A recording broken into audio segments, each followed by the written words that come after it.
Obrigado, Senhor, pela tua presença nesse lugar. É ela que sempre faz toda a diferença. Espírito Santo, continua se movendo com poder e glória no meio da tua igreja, em nome de Jesus. Que a maravilhosa graça e paz do Senhor seja com cada irmão e amigo. Você pode tomar assento, mas se assente dando glória a Deus aí, irmão. Eu quero ser claro, como de costume, eu quero ser enfático. E eu preciso da sua atenção para deixar com você tudo aquilo que Deus manda entregar a você.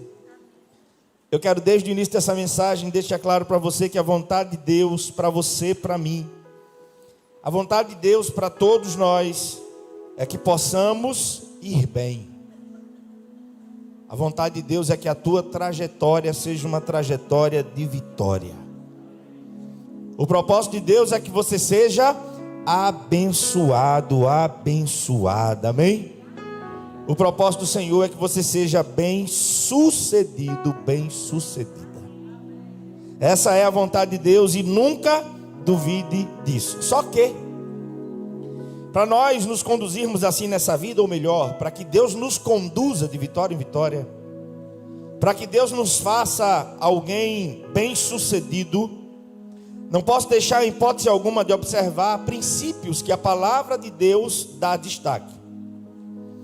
Do início dessa breve mensagem já lhe asseguro que o ser bem-sucedido depende de alguns princípios, de algumas coisas que eu e você precisamos observar. Vou falar da vida de um homem que me abençoa muito. E o que ele observou, o que ele não negligenciou foi coisas simples, que às vezes por serem simples, as pessoas desconsideram ou não dão a devida atenção. A Bíblia vai dizer que esse homem, mesmo depois de morrer, não houve rei nenhum como ele, nenhum. E é a frase que fala muito comigo sempre que leio a história desse rei. Era bem sucedido em tudo o que fazia. Eu quero declarar isso sobre a sua vida em nome de Jesus, porque eu não tenho dúvida que a vontade de Deus é que você, que te vá bem por onde quer que você andar, amém? Agora pare e pense um pouco sobre essa questão em sua vida. Você se considera? As pessoas naturalmente reconhecem essa realidade em sua vida, que você é alguém bem-sucedido? Eu creio que não existe uma pessoa sequer que em sã consciência não queira ou não deseje sobre a sua vida as bênçãos de Deus, para desfrutar de uma vida bem-sucedida. E por favor, alarga o conceito. Quando eu falo de ser bem-sucedido, eu não estou falando de dinheiro, eu não estou falando de coisas. Aqui não se prega a teologia da prosperidade, também não se prega voto de pobreza. A gente precisa das coisas, a gente quer trabalhar, mas a bênção de Deus na vida de alguém não se comprova por causa das coisas. Diga amém. Não pense de maneira rasa que a bênção de Deus se comprova por causa de um carro novo, de uma casa nova, de questão financeira. De maneira alguma. O que professa isso é a teologia da prosperidade, que temos completa aversão. Deus nos abençoa com coisas também, sim, mas Jesus não morreu no Calvário para tornar ninguém rico. Ele morreu para nos livrar do poder do pecado e do inferno, amém? Então eu creio que não existe uma pessoa que em sã consciência não queira ou não deseje as bênçãos de Deus sobre a sua vida. Como José, tudo que empreendia Deus abençoava, o que ele fazia, Deus fazia prosperar. Provérbios 10, 22 vai nos dizer: a bênção do Senhor enriquece. Diga comigo, a bênção de Deus enriquece e não inclui dor nenhuma. A bênção de Deus enriquece e não acrescenta dor alguma. Ser bem-sucedido, biblicamente falando, é ter a bênção de Deus sobre mim, sobre você, sobre tudo o que Ele nos tem confiado para cuidarmos nesse curto espaço de tempo chamado vida. Ser bem-sucedido é ter a bênção do Eterno sobre a nossa casa. Ser bem-sucedido é ter uma família que se pauta, que se move, que vive com base no conhecimento de Deus e no temor do Senhor. Muitas riquezas materiais desse mundo procedem da iniquidade. Muitas riquezas desse mundo procedem da ganância, da avareza, e portanto, eu posso lhe afirmar seguramente que todas elas não provêm de Deus, pelo simples fato de que elas acrescentam muitas dores. E falando sobre bênçãos, sobre ser bem-sucedido, é interessante perceber como funciona a mente da grande maioria das pessoas. Quando se fala de bênção, nossa mente quase que automaticamente nos leva a pensar em riquezas materiais. Não que seja errado pensar, desejar, conquistar, jamais. Precisamos delas, lutamos sem dúvida para conquistá-las, mas o faça em todo o tempo de forma honesta e temente a Deus. Posso ouvir um amém? Quer um conselho? Lute, faça a sua parte, deseje ardentemente crescer na vida para desfrutar do melhor de suas possibilidades, você e a sua família. Estude, trabalhe, deseje crescer, não negligencie o que você tem que fazer para ser bem-sucedido na terra, porque a minha parte Deus não vai fazer. Ele não faz. Salmo 115, verso 16: os mais altos céus pertencem ao Senhor, mas a terra Ele deu aos filhos dos homens. Eu preciso conquistar o meu espaço na terra, sem pisar ninguém, amém? Eu preciso conquistar aquilo que Deus tem para mim. Você pensa assim? Faça a sua parte. Seja diligente, seja constante, esforce-se, tenha bom ânimo e aguente, porque lá na frente você vai dizer: rapaz, do nada, não conhece a tua história, aí diz assim, do nada, olha como é que ele está. Não conhece o que você passou, não sabe das suas dores, não sabe as lutas que você travou, mas tem problema não, o Eterno sabe, e Ele te conduziu nesse caminho, Ele te preparou para que você viva tudo o que Ele tem para você, amém? Deixe-me lhe dizer ainda que as bênçãos do Senhor e o ser bem-sucedido não se resume a coisas ou a posições que podemos adquirir nessa terra, porque existe muita gente que tem isso, mas não é bem-sucedido. Muito pelo contrário, às vezes tem tudo isso, mas vive uma vida de perturbação, uma vida de angústias, uma vida vazia. Ser bem-sucedido compreende principalmente poder desfrutar da graça, da misericórdia, ser alcançado pelo amor de Deus, pelo favor do Senhor, e se permitir ser cuidado e direcionado por Ele, porque aí a paz dele vai dominar a tua vida, a paz dele vai dominar a sua casa. Ter a bênção do Senhor sobre a sua vida e sobre os seus faz toda a diferença. E todas essas bênçãos que aqui enumerei, algumas delas que procedem de Deus, não acrescenta dores, muito pelo contrário, suaviza as dores que temos que lidar com elas no dia a dia. Responda aí para você mesmo: você quer ser bem sucedido em todas as áreas da sua vida? Você quer ser bem sucedido em todas as áreas da sua vida? Abra sua Bíblia aí em 2 Reis, capítulo 18.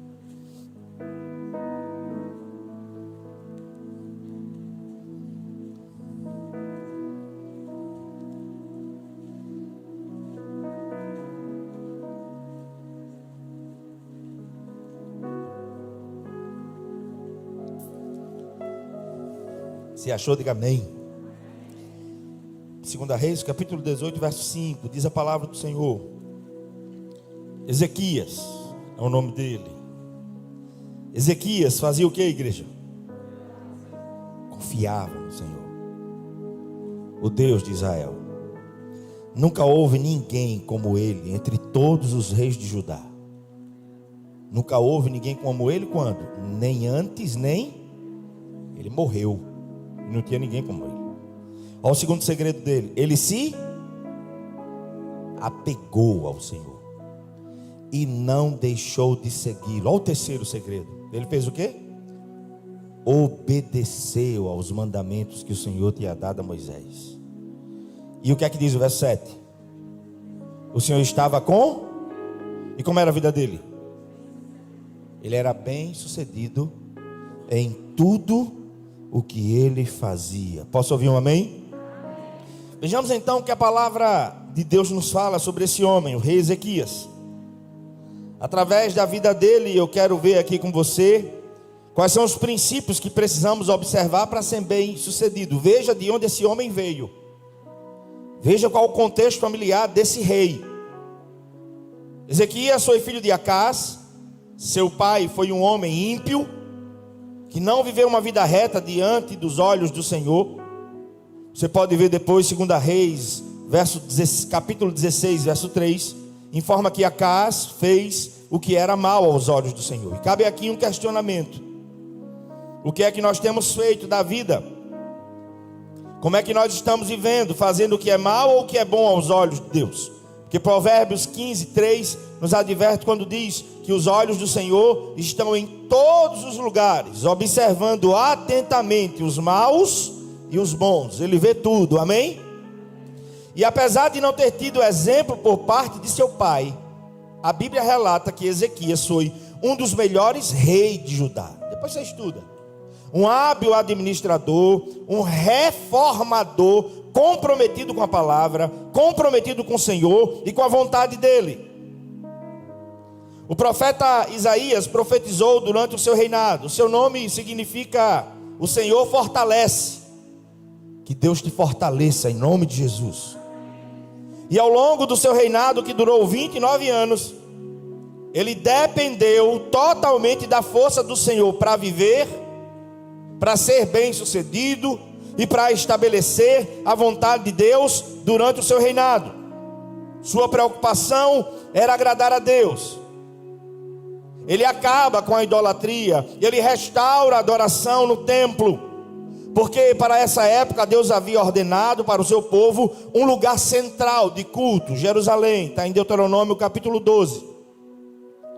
Mas vamos agora observar atentamente o texto base da mensagem, 2 Reis 18. A partir dela você vai ver que são coisas simples que Ezequias observou, mas não abriu mão delas. Não abriu mão delas. O evangelho é simples.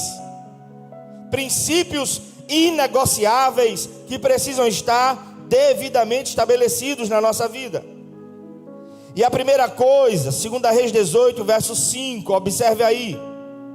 A Bíblia dá testemunho que Ezequias confiava no Senhor. Como é a sua vida nesse particular? Sua confiança está depositada em quem? Num tempo de tantas incertezas. Se tiver no seu trabalho, você vai pirar. Se tiver nos seus recursos, você vai pirar também, porque eles podem acabar. Mas quem confia no Senhor, irmão, caminha tranquilamente pelo deserto. Isaías 49, verso 23, a última parte do versículo: aqueles que confiam em mim, aqueles que esperam em mim, jamais serão decepcionados. Olhando a vida e a forma como reinou, as suas decisões, a sua coragem, a determinação para não abrir mão da vontade de Deus para ele e para o seu povo, eu posso afirmar que a mais elevada qualidade de Ezequias, isso fala muito comigo, é que a confiança dele estava depositada em Deus. É tanto que no verso 5, logo após essa declaração de que ele confiava no Senhor, o texto diz que nunca houve um rei como ele, nem antes nem depois. Mas me permita te fazer pensar, e que o Espírito de Deus ministre ao seu coração: onde está a sua confiança? Em quem ou em que você tem depositado a sua confiança? Será que você tem confiado apenas na sua força? No que você pode fazer, no seu conhecimento, na sua influência? Deixe-me lhe mostrar um texto que fala sobre isso. Está escrito assim, Jeremias 17, versos de 5 a 8, está escrito: assim diz o Senhor: maldito é o homem que confia nos homens, que faz da humanidade mortal a sua força, mas cujo coração se afasta do Senhor. Ele será como um arbusto no deserto, não verá quando vier algum bem. Habitará nos lugares áridos do deserto, numa terra salgada, onde não vive ninguém. mas bendito é o homem cuja confiança está no Senhor. Abençoado, feliz, próspero, e não apenas de coisas. É a palavra de Deus que vai nos dizer que quem confia nos homens, quem confia na sua força, na sua posição, no seu status, o profeta aqui compara a um arbusto no deserto, que vive em terra seca, onde nada cresce, onde nada floresce. Mas aquele cuja confiança está em Deus é como árvore plantada junto a fontes de águas. Tem raízes profundas, tem fundamento. É que nem o bambu chinês, que cresce durante 5 anos para baixo. Ele entorta, mas não quebra. Balança, mas não cai. Porque ele tem profundidade. O guarda de Israel não cochila, ele não nos perde de vista, e ele luta as nossas pelejas, meu irmão. Olhe para a sua vida e tire a sua conclusão a partir do texto bíblico. Jeremias 17, de 5 a 8. Qual dessas duas realidades mais se assemelha a você? Entenda bem uma coisa: o resultado da vida de todo aquele que confia em Deus é o seguinte. Jeremias 17, ele possui uma vitalidade como a de uma árvore que sempre tem o que necessita, porque está muito bem plantado, é nutrido, tem estabilidade, porque foi plantado de maneira firme e abençoada. O calor vem, mas as folhas não murcham. Essa pessoa, segundo o texto, é produtiva, ela sempre dá fruto, ou seja, tudo quanto faz será bem sucedido. Salmo 92. Aqueles que foram plantados na casa do Senhor, até na velhice darão frutos. Que você seja bem sucedido e até na velhice você continue frutificando em nome de Jesus. Salmo 62, verso 8 diz: confie nele em todos os momentos, ó povo. Salmo 62, 8: confie nele em todos os momentos, derrame diante dele o coração, porque ele é o nosso refúgio. Isaías 26, 4: confiem para sempre no Senhor, porque somente o Senhor é uma rocha eterna. Isaías 49, 23, a última parte do texto: aqueles que confiam, aqueles que esperam em mim, jamais ficarão decepcionados. Ezequias fez o quê? Confiou, irmão, na bênção, na luta, na saúde, na doença. Ele confiou no Senhor. Segunda coisa, veja o verso 6 aí comigo. A parte A diz que Ezequias se apegou. Diga assim: se apegou. Fala mais forte, diga assim: se apegou. E o texto dá uma ênfase, né? Não deixou de segui-lo. Ele se apega e ele segue. Ele era apegado, irmão, ligado, completamente dependente do Senhor. Ele tinha intimidade, ele fazia questão da presença de Deus. Foi esse homem que, quando recebe a notícia de que vai morrer, ele vira o rosto para a parede, ele diz: Deus, tem misericórdia de mim, o Senhor sabe como eu andei na tua presença. Quem trouxe a mensagem foi Isaías. Isaías estava saindo do palácio do rei, e na hora Deus bradou: volta lá. Volta lá, porque eu ouvi Ezequias. E diz a ele assim: você não vai morrer mais não.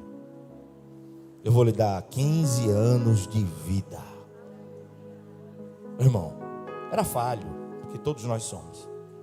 Mas Deus ouviu a oração dele assim, ó: que Deus te ouça em nome de Jesus. E quando ele te responder, aprenda a confiar somente no Senhor. Nós normalmente seguimos a quem nós nos apegamos.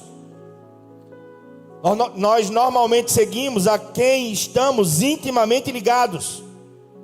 E para que possamos entender o sentido de se apegar, eu quero lhe conduzir a uma outra história da Bíblia, para que você entenda que esse se apegar não é um apegar qualquer. É uma ligação profunda, é uma entrega, corpo, alma e espírito, totalmente ligado mesmo. E eu quero lhe remeter aqui ao livro de Ruth, que vai nos relatar a história de Ruth e Noemi. Noemi era casada com Elimeleque, eles tinham 2 filhos, Malom e Quilion.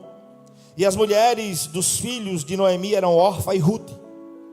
Acontece que o texto bíblico vai dizer que morre Elimeleque, marido de Noemi, e logo após morrem seus 2 filhos, ficando assim 3 viúvas, Noemi, Orfa e Ruth. Noemi, muito consciente, fala para suas noras e manda que elas voltem para a casa dos seus pais. Orfa prontamente vai embora para a casa de seus pais, mas Ruth se apega. E esse contexto torna vívido para mim e para você o que é se apegar, irmão. Porque a situação aqui é caótica, viúva. Não tinha direito a ter acesso a um juiz, a pleitear uma causa, nada. Noemi não tem nada a oferecer a Ruth. Mas Ruth toma a decisão de deixar o conforto e aconchego da casa dos seus pais para se apegar a Noemi. Quando? No momento mais difícil. Irmão, dizer que é apegado ao Senhor quando está na bênção é fácil. Esse apego é testado na prova, na luta. Aí você vai provar para você diante de Deus, porque cada um se conhece, sim ou não? Sim ou não? Se você nega ou se você obedece. Se você permanece apegado, ou se por causa de circunstâncias várias, você abre mão de alguma coisa. Ruth toma a decisão de deixar o conforto, aconchego da casa dos seus pais, para se apegar a Noemi, que não tinha absolutamente nada para lhe oferecer. Sabe quais são as amizades mais sinceras? É aquelas que se firmam por admiração de caráter. Não é pelo que alguém pode lhe proporcionar. Não. É por admiração de caráter. Admirar a pessoa. Esteja na bênção, esteja na dificuldade, eu estou aqui. Porque o que é que diz a Bíblia? Em todo tempo ama o amigo, mas na adversidade, diz o texto, não é amigo mais não, nasce um irmão. Na adversidade, os laços se mostram verdadeiros. Quando não é, quando a prova chega, os outros, pula fora. Mas Ruth se apega a Noemi no momento mais difícil. Capítulo 1, verso 14, nos diz assim: então de novo choraram em voz alta. Orfa, com um beijo, se despede de sua sogra. Aí o texto termina: Ruth, porém, se apega a Noemi. Isso é se apegar. Uma viúva. Ela diz para elas no texto: iria eu gerar um filho, esperar que eles crescessem, para que vocês pudessem casar de novo. Minhas filhas vão cuidar da sua vida, não tenho nada a oferecer para vocês. Que Deus me castigue, se só não a morte me separar de ti. Aonde você for eu vou, aonde você morrer eu vou morrer. O teu povo é o meu povo, o teu Deus é o meu Deus. O que der para você dá para mim, e eu não vou abandonar você.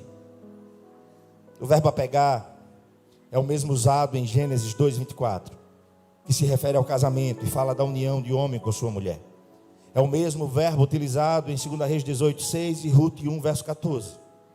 Entenda-se por apegar, está devidamente ligado, unido, concretado. Eu tenho visto concreto, irmão, ali direto na obra. Ô, irmão, quando o negócio concreta mesmo, irmão. Coitado dos cabas lá, às vezes quando tem que tirar alguma coisa, tem aquele negócio lá, não sei qual é o nome daquele bichinho lá. É a britadeira, né? Irmãos, eu fico pensando neles quando chego em casa. Eu acho que eles vão dormir assim, tremendo. É rapidinho, irmão. Você mesmo espera, concretou. O cimento com o ferro é onde a gente vai pisar, é onde a gente vai estar. Então é esse o sentido. É algo que foi devidamente unido. É uma relação, é uma ligação indissolúvel. Ezequias se apega a Deus assim, e Paulo nos ajuda quando ele diz assim: nem a morte, nem a vida, nem os anjos, nem a altura, nem profundidade, nem os demônios, nem as potestades, nada e ninguém vai me separar do amor de Deus que está em Cristo Jesus. Nada e ninguém. Ruth apegou-se a Noemi. E o texto vai nos dizer o seguinte: Noemi disse para Ruth, sua concunhada, estava voltando para o seu povo, para a sua casa. Ruth responde: não adianta insistir, para que te deixe e não mais te acompanhe, porque aonde fores, irei, aonde pousares, pousarei eu. O teu povo é o meu povo, o teu Deus é o meu Deus. Tem irmãos nossos hoje que na janela 1040, ali no Oriente, são decapitados. Sabe por quê? Porque se apegaram ao Senhor. Negue, não nego. Negue, não nego. E são decapitados hoje em dia. Hoje em dia. E não negam. Para um pouquinho e se coloca nesse lugar. Imagina. Vi um testemunho há um tempo atrás, num pastor que foi executado. Primeiro executaram a filha na frente dele. Depois executaram o filho, para que ele negasse. Ele disse que não negava. Tenha certeza que logo, logo se encontraria com eles na glória. Isso não é loucura não, irmão. Isso é saber a quem serve. Isso é conhecer de fato a esse Deus. E saber o que nos aguarda na eternidade. Aí me permita lhe perguntar: você é apegado a quê nessa vida? A que você tem apego? O dinheiro? Vai ficar. O seu carro? Também vai ficar. Os seus bens? Vai ficar tudo. Não estou dizendo com isso que você seja um cupim de ferro, mas bote as coisas no lugar das coisas. A gente ama pessoas, a gente usa coisas. Tem gente usando pessoas para conquistar coisas. Não, essa não é a lógica do reino de Deus. Esse não é o ensinamento da palavra de Deus. A que você é apegado nessa vida? Dinheiro, posição, coisas materiais, o seu trabalho, a sua profissão. Precisamos viver como viveu Ezequias. Coisa simples, ele obedece. Coisa simples, ele confia. Depois ele se apega. Ezequias era apegado, e o texto repete: e não deixou de segui-lo. Qual é o teu norte? Qual é a tua direção? Qual a razão da tua vida? Qual é o teu foco? Para onde caminha a sua vida? Oremos pela nossa irmã Joelisa. Seu pai está internado, sua irmã revezando com ela, ficou lá, trocando um plantão com ela, foi para casa. E aí teve um aneurisma, um AVC, foi entubada. Nada a ver com Covid, nada a ver. Ô irmão, a nossa vida é um sopro. É um sopro. Ela muda muito rapidamente, irmão. Você tem apego a quê? A quê mesmo? Deus está onde nessa história da tua vida? Você confia em quem? Sabe o que foi que Ezequias fez também? Veja aí o verso 6. Diz que ele obedeceu aos mandamentos do Senhor. Ou seja, ele procurou viver uma vida de obediência à sua palavra. Todo mundo que quer ser bem sucedido precisa observar a palavra de Deus. Será que temos obedecido ao Senhor, mesmo quando essa obediência vai de encontro à nossa vontade? Será que temos obedecido ao Senhor, mesmo quando essa obediência vai de encontro aos nossos interesses? É bom pararmos e pensarmos sobre isso. Quais são os mandamentos que temos observado em nossa vida? Os nossos ou os do Senhor? Aí chega na parte que é o tema dessa mensagem. Verso 7. Por isso, não é sem causa. Diga assim comigo, ele confiou. Diga assim, ele se apegou. Diga assim, ele obedeceu. Aí é batata, irmão, não tem como. O que é que o texto vai dizer? O Senhor era com ele, irmão. E Deus com você é tudo que você precisa. Pode ter certeza. Deus e você é a maioria, onde quer que você esteja. Atos 5:29. Mais importa agradar a Deus do que aos homens. Porque ele confiou, porque ele se apegou, porque ele obedeceu. O Senhor era com Ezequias. E era bem sucedido em tudo o que ele fazia. Então não esqueça, não interprete o texto fora do contexto. Não é mensagem de prosperidade. Ezequias era bem sucedido porque o texto nos revela segredos simples da sua vida: confiar, se apegar, seguir e obedecer. Viveu na sua vida na base da confiança e da obediência irrestrita. Ele se apega intimamente ao Senhor, ele não deixa de segui-lo. Fosse tempo de paz, fosse tempo de guerra, no seu reinado, a sua preocupação era agradar a Deus. O Senhor lhe trouxe aqui nessa noite para lhe dizer em amor: ser bem sucedido eu sei que você quer, mas você precisa confiar, você precisa se apegar, você precisa seguir ao Senhor em qualquer tempo, diante de qualquer situação, testemunhar que você é um servo, você é uma serva do Senhor e não abre concessões indevidas na sua vida. Agora, para concluirmos essa mensagem, deixe-me destacar um último ponto: que Ezequias era um homem notável e abençoado por Deus. Creio que pelo que a palavra de Deus nos fala e pelo que a gente expôs aqui, ninguém tem dúvida. Mas perfeito ele não era. Certa feita, o Senhor mandou o profeta Isaías ir lá. Passa aí as páginas da sua Bíblia. Vá para 2 Reis, capítulo 20. 2 Reis, capítulo 20, verso 1. Naquele tempo, Ezequias ficou doente e quase morreu.